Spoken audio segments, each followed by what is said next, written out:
ছেলেটা পুরো দস্তুর সাধারণ। মেয়েটা রূপে ও লাবণ্যে, ফ্যাশনে ও বসনে আগা গোড়া বিশেষণ। এক ঝাঁক প্রজাপতি উচ্ছল তরুণের ভিড়ে ছেলেটা একেবারে অপান্তেয়। তবু অতি বড় সাহস করে একদিন বলেই ফেলল, আমার সাথে চা খাবে? ছেলেটা এমন দুঃসাহসী অফারে অবাক মেয়েটি কি জানি কি মনে করে বলল, চলো। মেয়েটার মুখোমুখি বসা ছেলেটার বুক ধড়ফড়, আড়ষ্ট জিহ্বা চায়ে চুমুক দিয়ে বলল, ওয়েটার, আমাকে লবণ দাও। মেয়েটা অবাক হয়ে বলল, সে কি, তুমি চায়ে লবণ খাবে নাকি? ছেলেটি বলল, হ্যাঁ, আমার জন্ম নোনা জলের সাগর পাড়ে। নোনা চায়ে চুমুক দিলে আমার চোখে ভেসে ওঠে আমার গ্রাম, নোনা জলে ভেসে যাওয়া আমার বাবা মায়ের মুখ।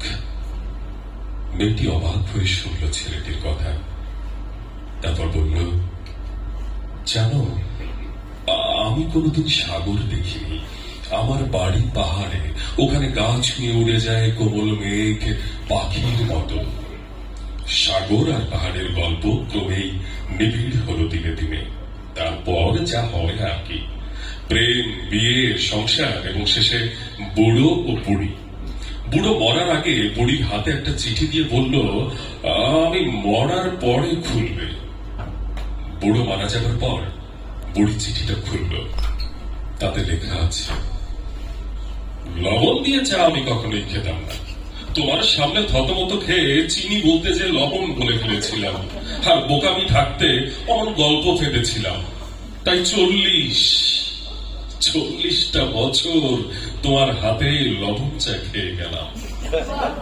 তোমার হাতের লবণ চা খুব মিষ্টি। বুড়ি প্রতিবেশীর বাড়িতে বেড়াতে গেল একদিন, তাকে চা দেয়া হলো। বুড়ি বলল, একটু লবণ দিন। প্রতিবেশী অবাক হয়ে বলল, সে কি, আপনি চায়ে লবণ খাবেন নাকি?